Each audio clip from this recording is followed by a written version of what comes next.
Bienvenidos a UTP Talks, el foro de conversación en el que UTP trae a importantes profesores de las más prestigiosas universidades del mundo y abre el espacio más allá de la universidad para ponerlo a disposición de toda la comunidad. En esta oportunidad está con nosotros el profesor George Westerman, del MIT. George Westerman es investigador principal de MIT Sloan Initiative on the Digital Economy. Su investigación y docencia se centran en el liderazgo y la innovación en tecnología digital. Es autor de los libros The Real Business of IT, que es considerado el libro número 1 del 2009 en su campo, y del libro IT Risk, que es considerado uno de los mejores libros del 2007. También es coautor de Leading Digital, Turning Technology into Business Transformation. Le damos la bienvenida al profesor Westerman. En nuestro panel nos acompaña Augusto Townsend, que es fundador del Comité de Lectura, una comunidad de intercambio de conocimientos en el Perú compuesta por empresarios, directores ejecutivos, emprendedores, innovadores, políticos, servidores públicos, educadores, periodistas, académicos, entre otros. Y Augusto también es miembro del directorio de CUNAN, una organización líder que promueve la innovación social en el Perú, y ha sido vicepresidente corporativo de sostenibilidad y asuntos institucionales en BRECA. En nuestro panel también nos acompaña Mariana Costa. Mariana es cofundadora y CEO de Laboratoria, una organización que impulsa a las personas a desarrollar sus habilidades para trabajar y crecer en la era digital. Y Mariana, por su trabajo como emprendedora social, ha recibido diversos reconocimientos, incluido el ser nombrada una de las jóvenes más innovadoras del Perú por MIT y el ser invitada a compartir un panel con el presidente Obama en la Cumbre Global de Emprendimiento. Bienvenidos a este espacio que esperamos sea fructífero para todos. Well, George, thank you so much for being here with us today. It's a privilege to have this conversation with you. Thanks for your time and for your great disposition.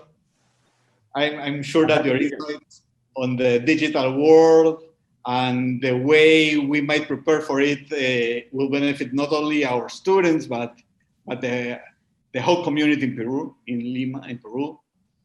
So, as we have discussed before, let's start with a brief presentation to set the framework for the discussion, and then we'll continue with the conversation with our panel. So, George, whenever you're ready. Great.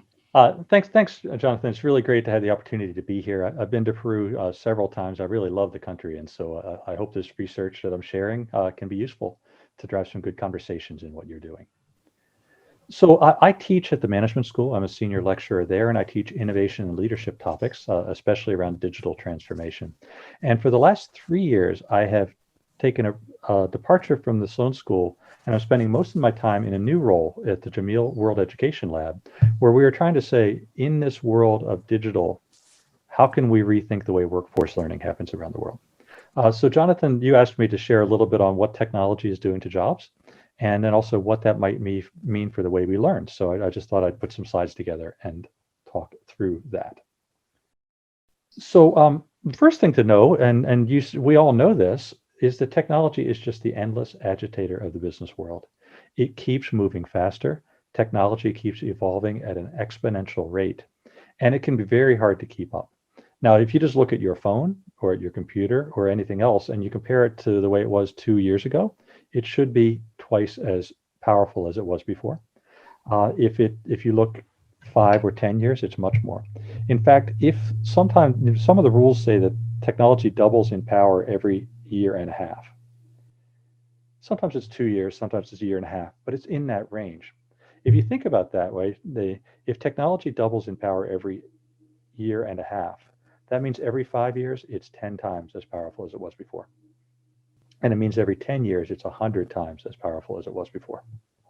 So that means a lot. First of all, it means that if you have technology skills, you have to constantly keep them up to date. But it also means if you set out to do a 5-year plan to put something in, you're already 10 times out of date on the technology at the day you start. So we need to think very differently about how we think about technology. So, one of the concerns that comes up there is this, right? If technology is moving so quickly, what does that mean for our jobs? Right? And so even this is 3 years ago, we were talking about how robots were going to destroy people's jobs. And the joke was this, that the only job left for people was going to be the person who fixes the robots. Now, we have been doing a lot of research at MIT. Other people have been doing a lot of work elsewhere. The story is not that scary. And I think one of the big reasons that is because there's another law going on. I call it the first law of digital innovation. And that is that technology moves very quickly, but organizations change much more slowly. That's both a good thing and a bad thing. It's a bad thing for organizations because we have to change the way we use technology in our company. We need to become much more fast and adaptive to be able to keep up with the way the economy and the technology is moving. But it's good for the workers because that means your job does not disappear with every new generation of technology. It takes a while to get adopted. And we're seeing that in the work that's happening elsewhere at MIT, and I'm seeing it in my own work here, that this slow change of organization means that you do have time to adapt. Now, we don't know whether your company will survive against the fast startups, but if your company survives, you as workers have time to adapt, but you do have to adapt. It also means as companies, you have to help your people adapt because otherwise you end up with old technology, out-of-date people, and no way to catch up. So what I wanted to do next was just talk a little bit, just a tiny bit about what's happening with technology and jobs. I'm going to use data from the US because that's what I know. It's also where we have a lot of data to work with. Peru is a very different economy, but I think some of these rules here, some of these trends we're seeing, if they're not happening in Peru now, they will happen soon. And so they're really worth paying attention to. So let me just share some of these things. Number one, we are seeing that as technology has come along, it is starting to separate the connection between productivity growth and wage growth. So up until 1970s, this was in the US after World War II and up to the time computers started getting very strong. We saw that as productivity went up, wages went up. And then something happened in the 70s and 80s where productivity continues up. The average wage goes up not quite as much, but there's a real problem there. That is hiding the fact that for the median worker, the wages are not changing at all. So it used to be that productivity would go up and the wages would go up with it. In the 70s and 80s, that changed. And what happened is productivity went up, the shareholders got wealthy, the most highly skilled people or the owners got richer, and everybody else got left behind. Now, there are two things that could explain that, and I don't want to I can't tease those apart. I don't have those skills, but let me just say there are two things. Number one, automation picked up in a very big way during this period. And second, labor unions lost a lot of their power during this period. And so both were at work here, the technology and the institutional mechanisms in our society. And there were other things too. There was globalization. There were several other things going on here. So if we were to look at that a little bit more, what's happening in here, and this is from my colleague David Otter, who's done brilliant work. I'm not a labor economist. He is, and he's just, if you ever want to see great stuff, you look up David Otter and some of his colleagues.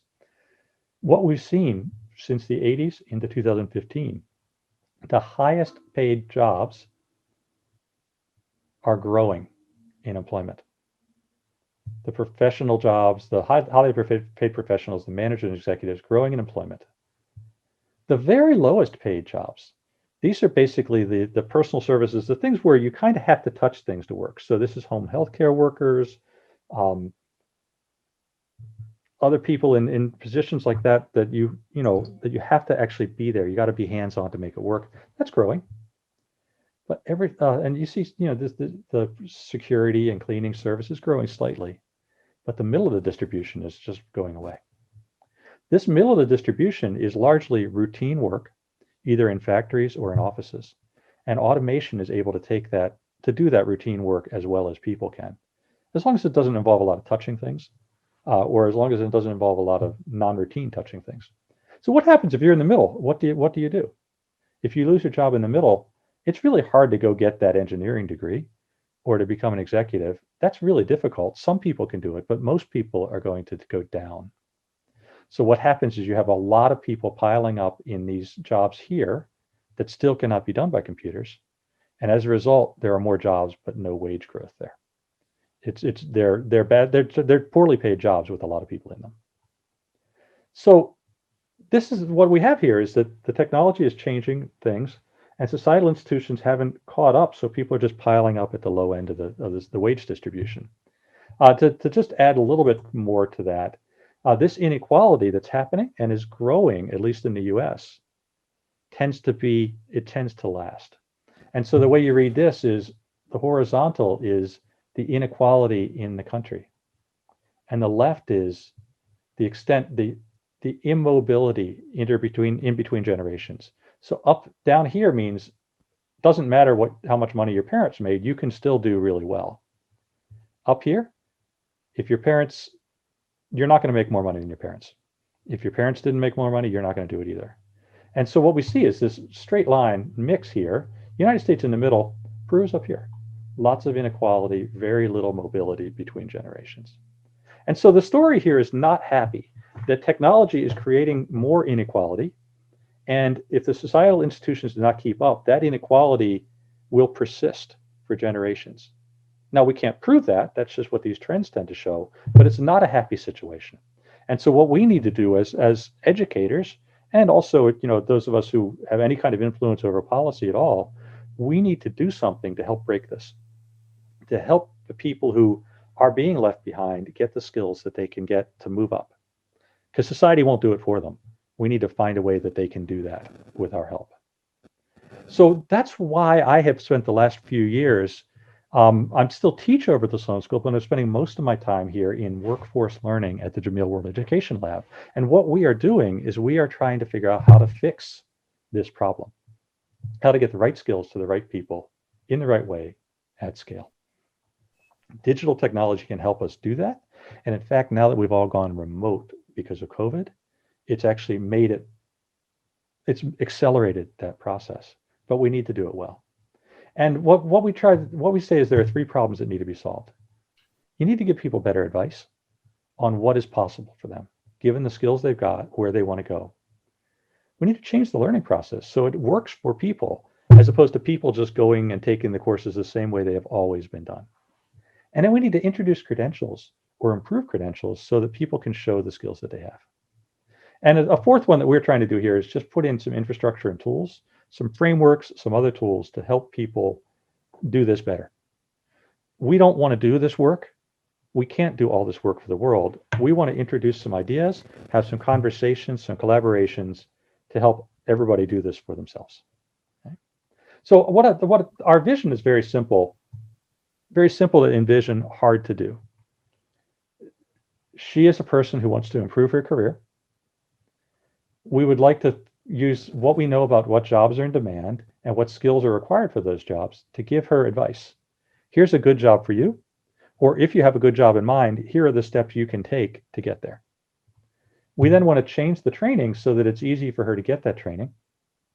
And so when she's done, she can prove that she has that training.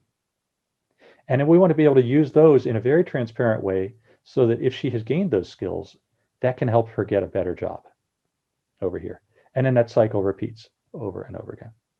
Now that involves schools, it involves assessment organizations, it involves employers, and it also involves government institutions to pull this all together. And we just want to try to help move the lever on several of those. So what I thought I'd do with the last few minutes here is just talk about some of the things that we are doing in our lab just in the last few years that you can all jump in, you can all engage with. And I also want to, if any of you are interested in helping out more, we can figure out ways to make that happen. So just 4 things, just quickly to kind of go through what we've been doing. So I just want to share a few things that we are doing. It's really exciting what we're doing. We want to do this with other people. And so just to, first of all here, a new model of corporate learning and development, that companies have a responsibility to their employees to help them get the skills they need. And that's good for the employees, but it's also good for the companies. And the old way is not working. So we'll talk about what we call the transformer CLO. Something we're doing to help people just get their credentials more clear and transparent and trustworthy. It's called the Digital Credentials Consortium. We have a way of looking at human skills and which ones are important. And the last is to say, as we all move remote, what can we do to improve the learning process so people are not all alone in what they do?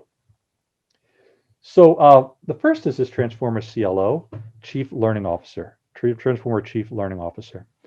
This is a new model we are seeing for learning and development in companies.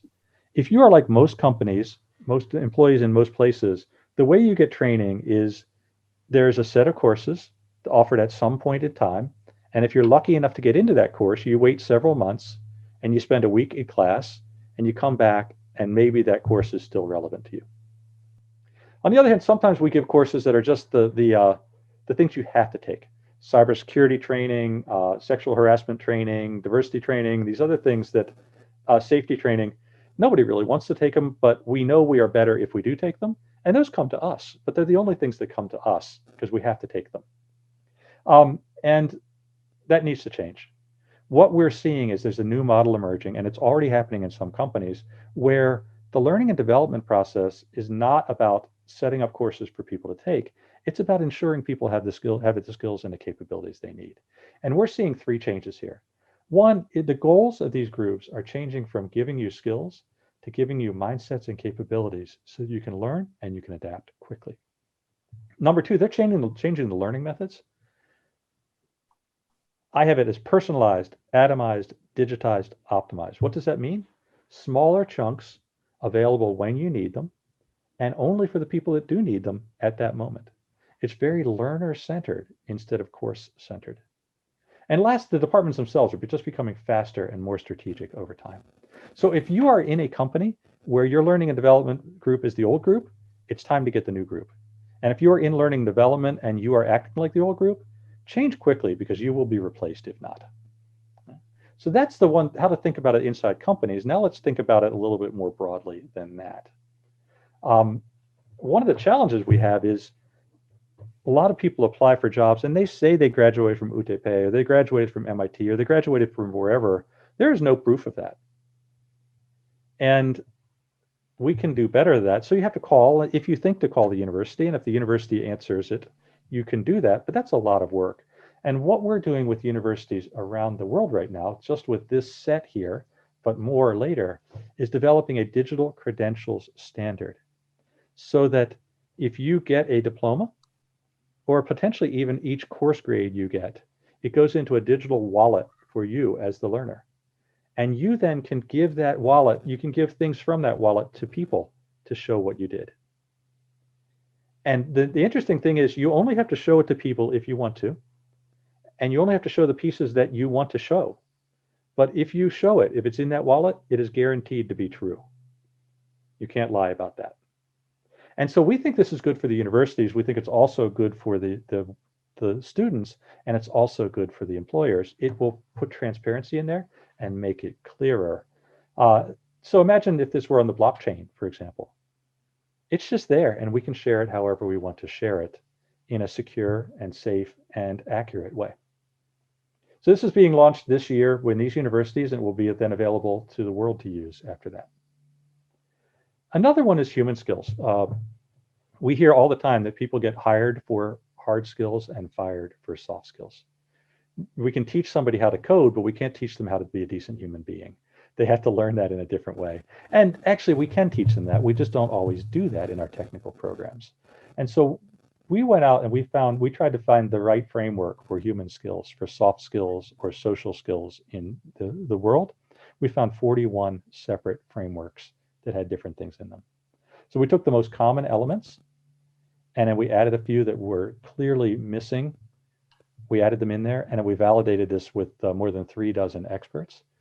And then we put it in this format. We call this the human skills matrix. And these are the non-technical skills you need to thrive in today's digitally powered organizations. Now, I teach in a management school, so this is a 2x2. The top is doing, the bottom is leading, the left is me, the right is other people. So if you want to just get a basic sense for these human skills, how do I think better? How do I interact better? How do I manage myself, and how do I lead other people? then you can look down below here. And what we're doing now is we are finding training courses that teach these things. We're finding assessments to teach these things. And we're also developing role plays and other things to help people get better at doing this. We want to make this easy that you can put this into any courses so that your engineering degree can teach you the social skills also. So that's the human skills. And we do know that these human skills, we think these human skills help you progress in your career. We know if you don't have these human skills, it's a good way to get yourself fired. And one of the things we're doing with the research also is thinking about which ones of these are more or less valuable. For example, we have some research just coming out now that this one here, initiative, we don't always think about it, but that one, highly paid. Jobs that require initiative just make you a lot more money. And we don't always train for that. We just expect that you have it. Certainly management does better. This one here, just getting along with people, it's important, but jobs that require a lot of this, they pay a little less than average, the more of this that you need. So it's not that all of these things pay you more money. They're all valuable in some ways, but some are actually going to be more valuable for your wage too. Okay? So, and then one more thing I just want to share here. We have been in this situation where you all have been, where many people are working from home. And many people it's very lone. All that stuff that happened in the hallway, all that collaboration, all that community has just gone away. And so we started with internships this summer, making them virtual internships. But these are students who do not know the companies they're working in. And they don't know anybody else that's in that same situation. And so we built a cohort level on top. So these students would work for 7 hours a day at their job virtually, and they'd come back for 1 hour a day to meet as a cohort to talk about what they are going through. And we would have them, we'd certainly talk about human skills and do some role plays and other things to help them gain those, because that's not part of the job that they were doing. They get a chance to think together and complain together about problems they're having. You know, I just can't get my boss to listen to me. What can I do about that? Well, we can talk about that, right, as a group and figure that out. And also the idea is this community. It can continue beyond the way the classes are work. So we did it for internships. We're now doing it with the company. We're talking to them about doing this for onboarding new employees. What about for your gig workers? We're talking about doing this with the refugee camps in Jordan right now, and giving them a community that will last after they resettle somewhere. So this is just the fourth thing. There are other things we're doing too, but I just want to share ways that we're thinking about rethinking workforce learning. So I just want to share those things. I'm really happy to have the opportunity to share what we've learned so far and some of the things that we're doing. If you'd like to engage with what we're doing, here's the information in JWell. UTP, we talk with UTP all the time about things that we can do together, and I'd love to hear from you if you're interested. Thank you. Thank you, George. I would like to open up to the conversation to our panel. I don't know if Augusto or Mariana want to ask the first question, and then we'll keep up from there. Mari, you can go first. Yeah, I can start. Thank you, George. I loved hearing you. I'm super excited because this is everything that I work with on my day-to-day basis, and I think it's crucial for a country like Peru. We always talk about at Laboratoria how the digital economy is a huge opportunity for inclusion if we do things well now, right? And as you mentioned, if we don't, then actually the opposite can happen.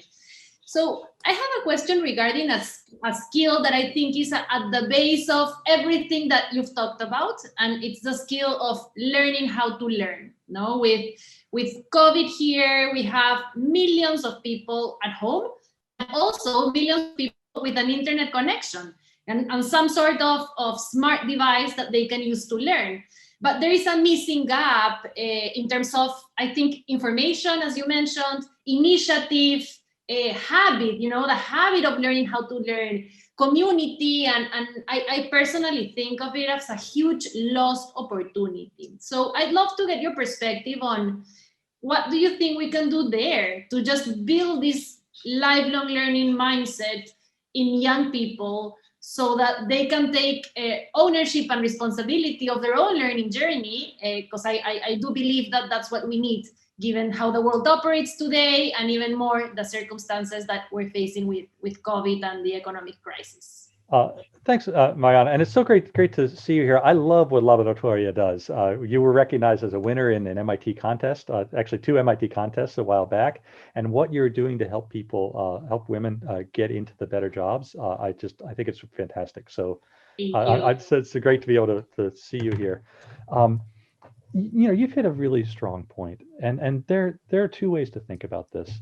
Number one is, we know that the people who learn how to learn, the people that have this growth mindset, the people that have grit and initiative, we know that they tend to succeed. They tend to do well in school and in life. But unfortunately, the way that our school is set up, we don't teach people that. We screen for them. And if you don't have them, you just fall out. And so what we have, the people that have that in some natural way, whether they got it from the parents or whatever, they succeed, and the other people don't get it. And that's a real problem. And so, you know, what you were saying about how can you train that, you know, it's not the way we teach. You're not going to sit somebody and show them things from a book or write things on a board. The way you're going to get them to do this is by having them get interested in it. You know, everybody we know, it may not be the academic subjects, but anybody that has a hobby becomes the world's expert in that hobby. And they get that growth mindset, they find it. So how can we, with kids, make the learning a little more fun, first of all? You know, children tend to drop out of math. At a certain point, they lose interest in math because it's just not fun anymore. And how can we put that fun back into it? There's a group in Mexico doing math games up through junior high and high school just to keep people interested in doing that kind of thing. Certainly the best mathematics students find ways to make it fun, but that's only the best mathematics students.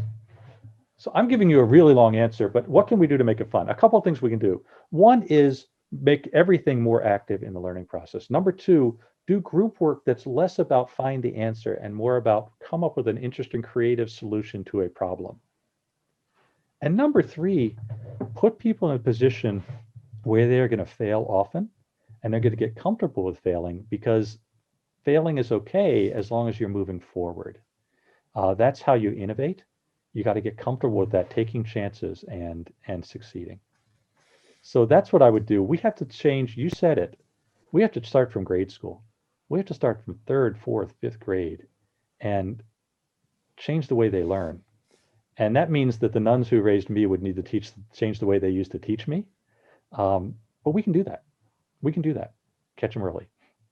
Thank you. Thank you. No, and just to complement that, I'm thinking probably one of the biggest challenges, how do we as educators change in the process? No, for us at Laboratoria, that has been really challenging and exciting at the same time. But I think this is a super exciting opportunity for everyone who works in education to change our mindset and just build an approach to education that's more pertinent to today's world. If I could add one more thing, and I don't know how to say this, it may sound bad, and I don't want it to sound bad, but you know, depending how you were raised, some of these other skills are not natural. Showing up on time, giving people respect, these kinds of things. You know, if you got a job, get the job done. And so, you know, there are other ways to do it that we can do. Certainly, you know, we found that getting inner city inner city high school graduates into the military was a tremendous way to change their lives, because they learned some of the skills they didn't learn about just how to be responsible and then they could take that and just move forward in their. They also got to see a part of the world they never got to see. Now we had to stop that because there was too many wars going on. But what other ways do we have that we can do that to get people that discipline that they might not get at home? Because once you start with that discipline, then that sets you up for everything else. Thank you. Augusto. Okay. I'm going to get Professor Westerman, it's such a pleasure being here, having this opportunity to speak with you. I'm the non-expert in the panel, but I actually have some skeptical views of this, digitalization in certain aspects, specifically around the way in which it has influenced, let's say, civil discussion in societies. No, but in particular around how it's affecting the business sector, one thing I wanted to ask you is, to what extent you could say that digitalization is sort of dehumanizing companies, inhibiting human interaction, affecting the way companies deal, for example, with customer issues, no, and sort of preventing people from interacting normally with each other. Is that something that is happening nowadays? You could say that or not? I think that's a two-edged sword. Certainly, yeah, you're getting a lot more service from robots than you are from people. You know, you call up and you press 3 or 4, or you go on the internet, right? And that, you know, that means that if you get in trouble, it's hard to get that fixed, right? And you hope the company has a good help line or something to help you out. On the other hand, I am so much happier to talk to a computer than I am to talk to a person, right? I just don't need, you know, if I can get it done in 2 minutes online, or it's going to take me 20 minutes to call somebody in a person, or if I can order something and have it come to my house and I don't need to then take an hour and go to the store, I'm really happy about that. And so I think we need to think about both of those. And the answer is not digitalization is bad. The answer is digitalization can be good, but we need to make up for where it's bad. Amazon, for example, has a phenomenal set of self-service things where you never need to talk to anybody. But it turns out when you do need to talk to somebody, they also give you really good service there too. And so how do we, you know, can you balance those out? We have been discussing digitalization and digital technology from the perspective of the person. I mean, the student or the employee, and what the universities or organizations can do to prepare them for a more digital world. And more digital future. But I would like to ask you a little bit about the same topic from the organizational standpoint. So basically, how can organizations develop the digital capabilities and the leadership skills they need to foster digital transformation? I mean, you mentioned that the good thing was that the jobs are not changing that fast because organizations are slow, but on the other hand, organizations are missing a lot of opportunities because they're not transforming themselves. So how can we do to improve that process? Oh, I'm glad you asked. I have a book about that, a book called Leading Digital, about how you do exactly that, right? How can you move digital transformation better in your company? It really, number one is it's not really a technology problem. Because of this challenge that organizations move much more slowly to technology, it's really a leadership problem. There are technology things you have to do, but you need to get the organization to change. And so we have another 2x2. You mentioned it, Jonathan, the digital part and the leadership part. And we say there are 5 things you need to get right to make this work. Number one, you need to make a compelling vision to help people understand why they need to change and what the world will look like when they do, and that's good for them. Number two, you need to do a lot of work, a lot of projects to create capabilities, to resolve uncertainties, and to move yourself forward, whether it's customer experience or operations or business models, just a lot of projects, right, to move you forward.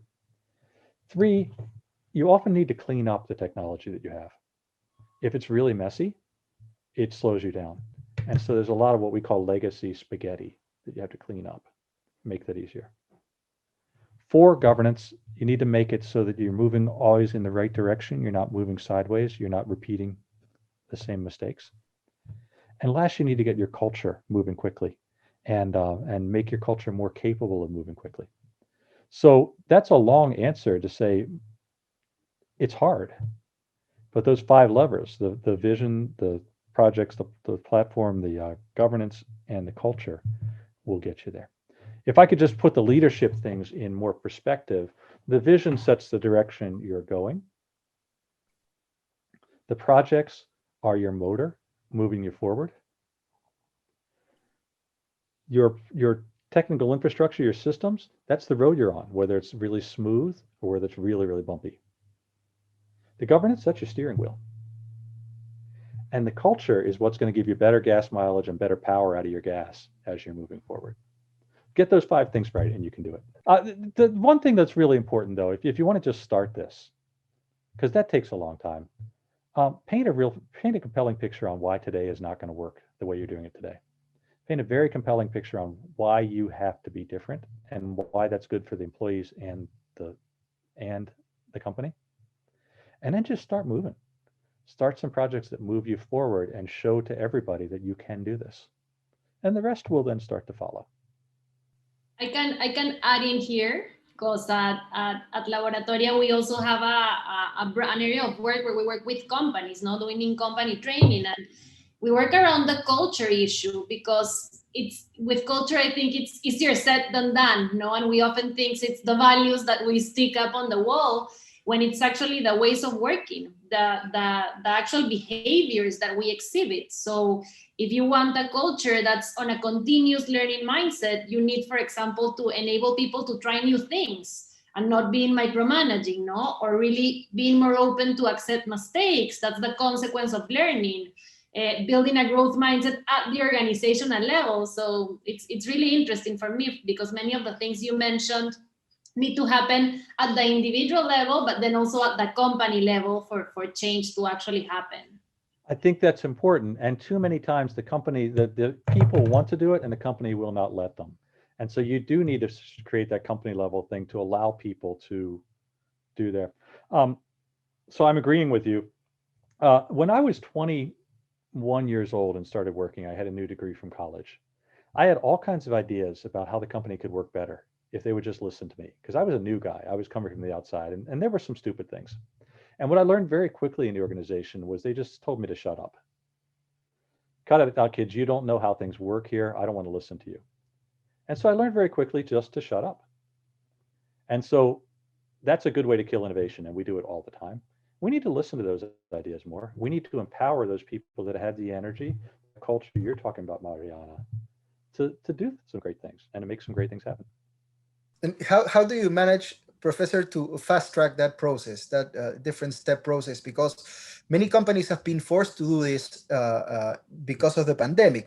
In Peru, in particular, we've had one of the strictest isolation regimes due to the virus, and companies have been obliged to rush this process. What learnings do you think companies have taken from this experience? What is there a way to do this quickly, or is it problematic to do it with such a rush? Well, I think companies did what they had to do. They moved very quickly, but as you are saying, Augusto, they didn't always move the right way. They just moved quickly. And so the best things I'm seeing in companies is companies that now that things are, over the summer, it got a little bit better and now it's getting worse again. The companies have started saying, instead of let's just figure out how to get back to the way we were, the companies that are saying, hey, this is actually an interesting way to work. And many people don't want to come back to the office even when things get healthy. So how can we rebuild knowing that remote things work better now? So step one, just get moving because you had to. Step two, think about how to go back better, not just go back to the way you were. And some companies are doing that. A lot of companies aren't yet, and they need to learn how to do that. And also related to the pandemic and how this digital transformation has been accelerated by the pandemic, what changes do you think are here to stay? I mean, that the pandemic has fostered and are here to stay, are irreversible? I think what we have learned about digital learning will stay. Now, MIT's been doing digital learning for 20 years, and we already were doing many of these things, breaking up the digital pieces into smaller pieces and putting conversations in between, flipping the classroom so you could watch the lecture online and come into the classroom and use it for actual learning, not just listening to a lecture. What we are learning from digital education will change the way we do education, whether that's digital or whether that's in a classroom. Number one. Certainly the idea of remote, at least in the US, is here to stay. The last survey I saw said 86% of people who are working remotely now are happier working remotely than in the office. So if you're going to make me come back to the office 5 days a week, I'm going to find a different employer. And so that is here to stay too. It's not going to be completely remote, but we're going to have to find better ways to incorporate remote into that conversation.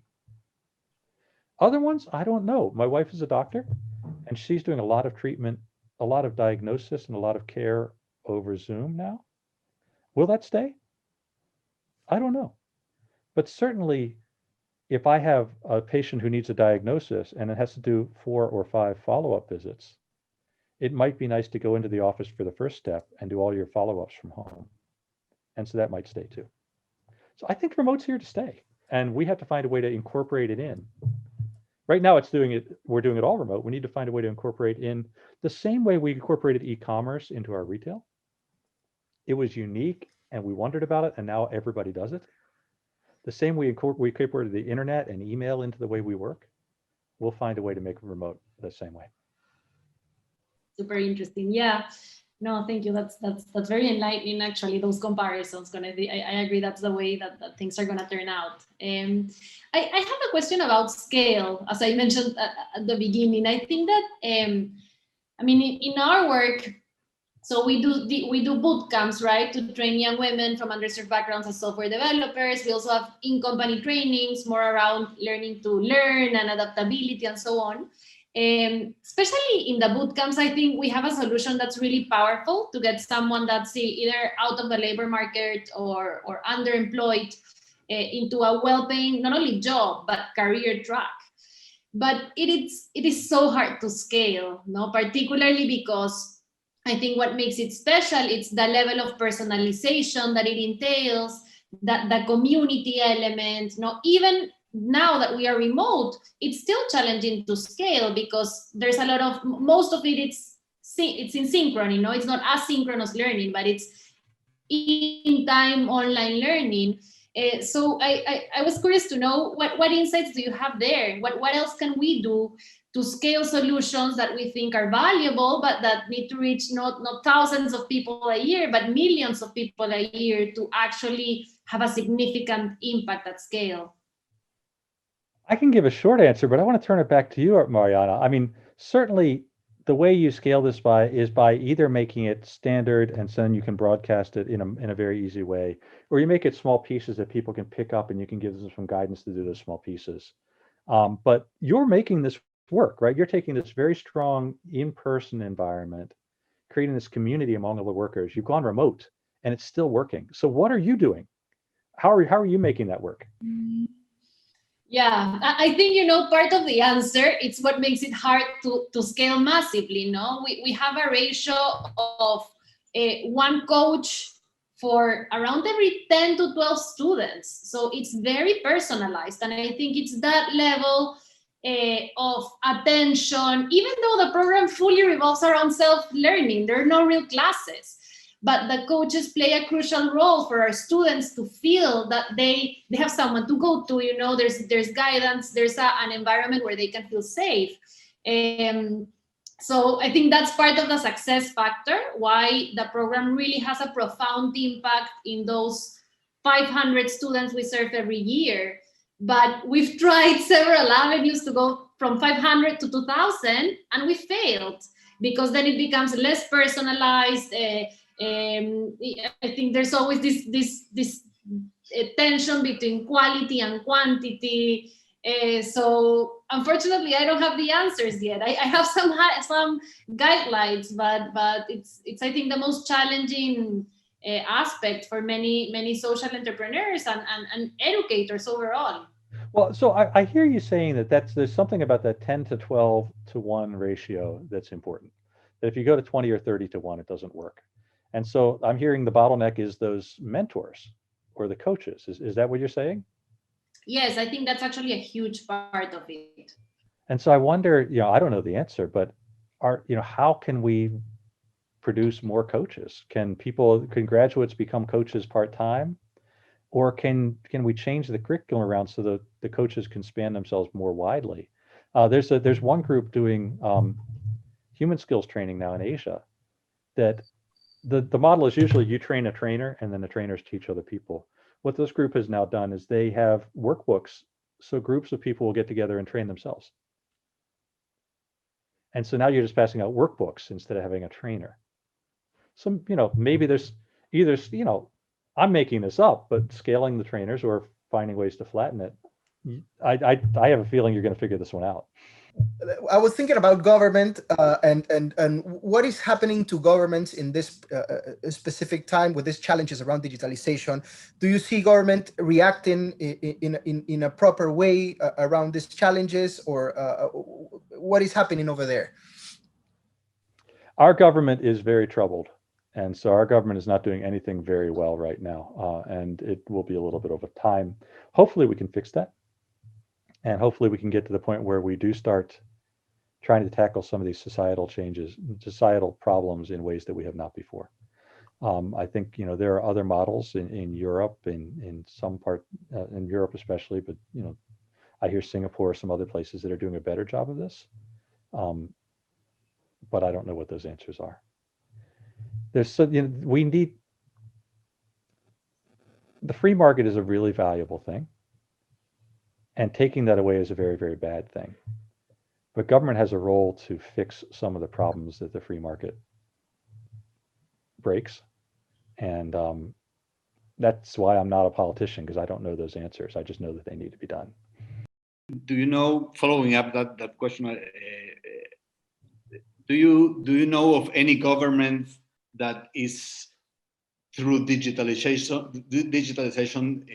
improving policy or the way the government is doing things, and what are those practices that may improve the way people live? So what I'm seeing in a lot of places is governments are doing what governments have always done, but they're using digital to do it a little bit better.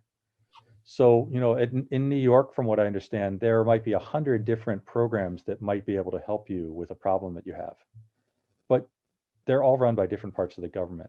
And so now you can go to one place and it will say, let's take your information and we will make sure the right people contact you. That's the government doing what the government always did, just a little bit better with the technology. Certainly, when we talk about in the United States, you get these food stamps if you're poor, and it's ways that you can buy groceries and things and get help. And technology is allowing you to do that through a credit card that looks just like everybody else's credit card. So you don't have that stigma of using these, but it's still the government doing what the government is doing. Certainly voting, constituent services, these other things, being better about targeting where we do things and where we fill the potholes. All things that government can do better with technology. What I haven't yet seen is government changing what they do because of technology, and there are probably good opportunities to do that. It'd be nice, for example, Mariana was talking earlier about the kids that don't have that grit, that don't have that growth mindset. And I'd said we drop them out, we need to get them back. Wouldn't it be neat if we could get those people early and get them some special help before they fall behind? That's things that we should be doing that we're not. We're replicating, we're not reinventing yet. And a follow-up question on that around ethics and the use of personal data, for example, Professor Westerman. Some people get the impression that technology companies are maybe too powerful nowadays, no? And the use they make of personal data could be a little bit problematic. What are your views on that? Privacy is important. Privacy has value. And we as individuals place our own bits of value on there. And I think a company that is going to violate my privacy probably has the right to do that to a certain extent, as long as they're very clear they are going to do that. The challenge is when they promise us one thing and they do something else. And that's the real problem. For example, I have I paid money to the government to track me every time I go anywhere near an airport. And the reason I did that is so I can go through the airports faster. So I voluntarily gave up my privacy to have more service.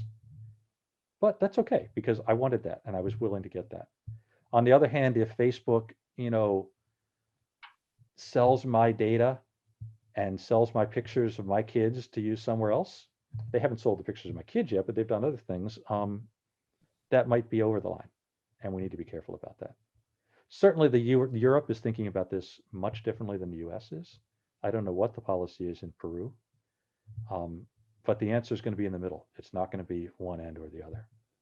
I can go next, Professor Westerman. I'd love to hear your advice for a country like Peru. No, I mean the data is there. It's very sad. We are one of the countries that has huge inequality, and for me, the most heartbreaking part is the social mobility part. Unfortunately, we're still a country where if you're born poor, most likely that's how you will end, and that's just not fair. No, you throw a dice, and we cannot leave things to that. So understanding where we are at, the challenges that we have, but I also think the opportunities. No, being behind also has its opportunities. We can see what's happening in other places, and I think we have a potential to take action. So what will your advice be? No, what else can we do to make sure that we start changing this path and take advantage of the growing digital economy that's a force that will continue to move forward, to make sure that we can have a next phase in our history as a country where we are a country where there's really more equality of opportunity? So there are a lot of things that we can do just to make sure the very poorest get taken care of in a certain piece. There are certain places we can do to equalize that bottom and bring it up. Minimum wages, certainly unionization. Some of those other things can help to do that. From a technology standpoint, though, that's going to help take the floor and raise it up, which is very important. But to get that next bit, that's going to be education. That's going to be skills. And so that's where, what you're doing at the university here can be really helpful. If we can help people get skills that are valuable, and then if the market is willing to hire those people, if the discrimination does not exist, then we can get people out of poverty and into good paying jobs. Just like in the US years ago, getting people into factories with union jobs was actually a decent paying job. You weren't going to make millions, but you were going to be able to support your family. As long as we could be non-discriminatory in who got those jobs. So similar here.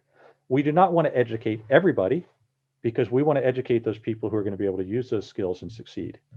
So it's not like everybody deserves a college degree. But then we got to take that next step and say, okay, if you're from a certain language or a certain class or you look a certain way, let's make sure those people can get jobs.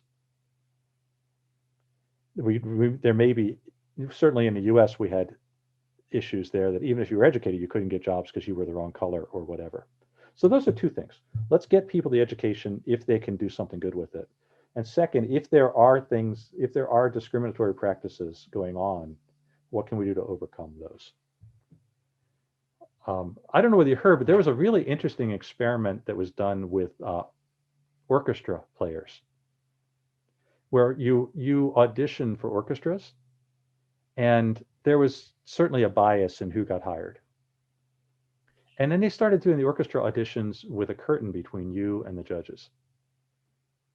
And a different set of people was selected because they were doing something to overcome the bias. And so most places there's some bias we need to overcome too. Yes, no, same here. I mean, I think we are a country that definitely faces a lot of those challenges too, no, in terms of gender, in terms of background. I mean, one thing that has me hopeful, at least, is that I do think there's more awareness right now about the importance and the value of diversity, you know, and how really it brings diverse perspectives that in the end result in a much better product. So that's a hope that I have. But yeah, without a doubt, there's still lots of work to be done there. So to put it back to you again, Mariana, you are training largely women in your group. And I would imagine there's a certain amount of discrimination against women. Are you encountering this among your graduates, and how are you overcoming it? Yes, well, we train actually only women in our bootcamp, no? That was a choice that we took at the beginning. We still have this, no? Especially in social media, you know, people come out and say, oh, you know, your program is discriminating.